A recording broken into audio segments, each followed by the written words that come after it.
Chair of the Call Committee. I'm here to report to you on the activities of the Call Committee. We don't have, what do you call those things that the President looks at? Anyway, I will talk really fast, but I will look like I'm reading because I want to get this in so you can get on your way.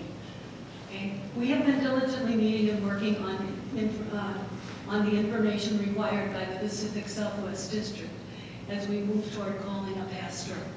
Pastor Alan Rosenow, the circuit visitor, has been at all of our, except for one of our meetings, to guide us and answer any questions we may have. Our first task was to prioritize a list of characteristics we felt would be important for our pastor to possess. These characteristics, in part, were gleaned from the information presented at the June informational meeting. You remember this? That picture of the church at the top? The SWOT analysis and the 2-year plan. These characteristics were then incorporated into the executive summary. This summary will be one tool used by the district president as he prepares a list of candidates for us. He will gather information on each name we have submitted and will also consider other pastors he may feel would be a good match for us. The list will then be returned to us with information on each candidate. Of the names we originally submitted to him, not all will necessarily be returned to us because he knows things that we don't know. For example, somebody perhaps has just accepted another call, or there may be family issues, all kinds of things. So the names that we've sent back will not necessarily come to us. After the list is returned, we will study each person's information and determine which appear to fit the characteristics we've deemed important. Telephone interviews will follow, and finally, 2 to 3 candidates may be invited to visit us, at which time the congregation will have the opportunity to meet each one. Today we want to share the executive summary with you. It's 3 pages, but I've timed this, and it isn't going to take very long. The first section is about our church, the building, the grounds, etc. Trinity Lutheran Church was formed in 1992 and has been in its present location since 1998. The building overlooking God's desert handiwork has a sanctuary that comfortably holds about 200, 3 office settings, 3 multi-purpose spaces for meeting, class, or nursery use, and a reception/narthex area near the main entrance. Our fellowship hall seats about 80. The kitchen boasts an island conducive to Lutheran buffet meals. A small playground can accommodate active youngsters. Through generous support from the congregation, the church in recent years has upgraded its facilities by building drive-up handicap parking, installing an entryway shade structure, and a columbarium, along with completing a makeover of the interior of the church. In addition to Sunday worship, pastor-led Bible studies have met on Sunday and Tuesday mornings. An evening women's peer-led Bible study group meets twice monthly. The active LWML helps to promote fellowship and mission work. Voices of Praise and the bell choir add music during worship. The Board of Elders assist in worship and in the shepherding of the congregation. Preparation of the Lord's Supper and providing altar flowers are handled by volunteers. Lay readers assist in the reading of the lessons.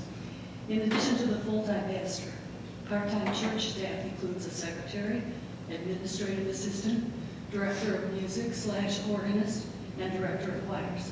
A professional cleaning crew is employed weekly. Can you hear me? Am I doing okay with that? Okay, thank you. Trinity worshipers actively welcome the many winter visitors and annual snowbirds who flock to the region.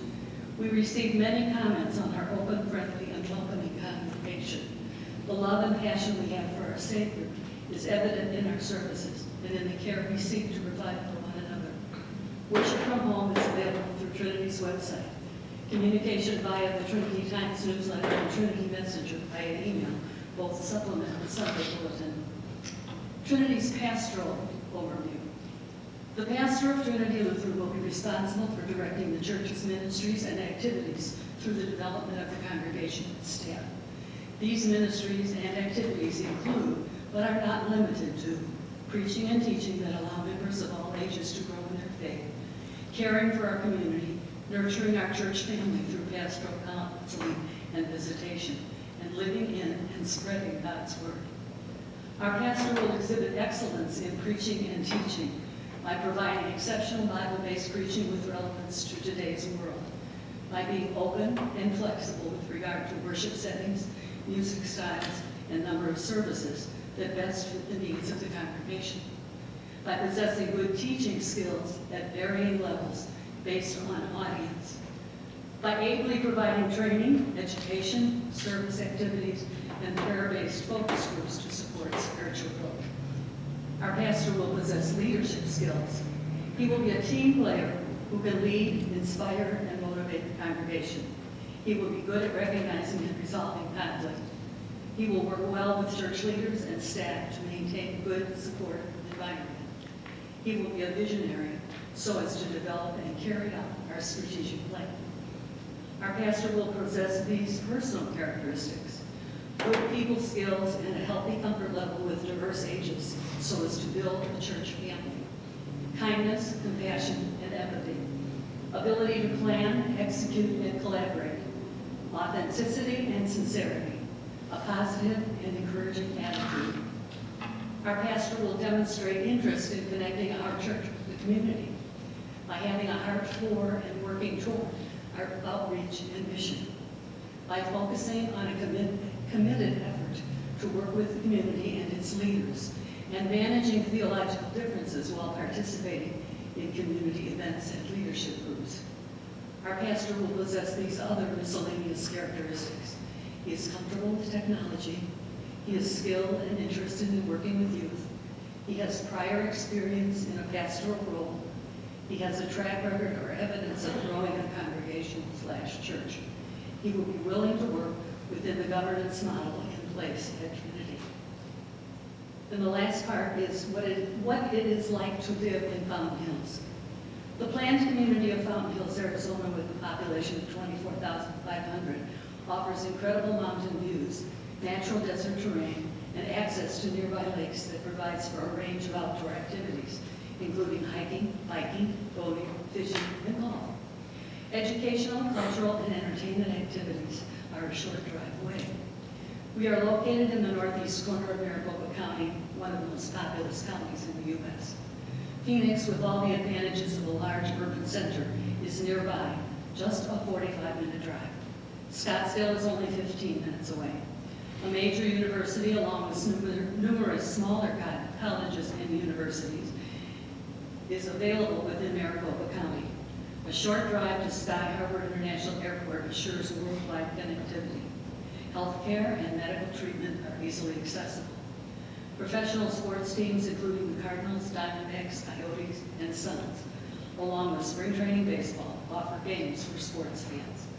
A variety of educational opportunities for children exist in nearby public, private, and parochial schools.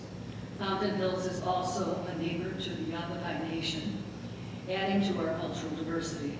The town is in many ways a retirement destination, which consistently offers new opportunities to harvest members for our community of believers.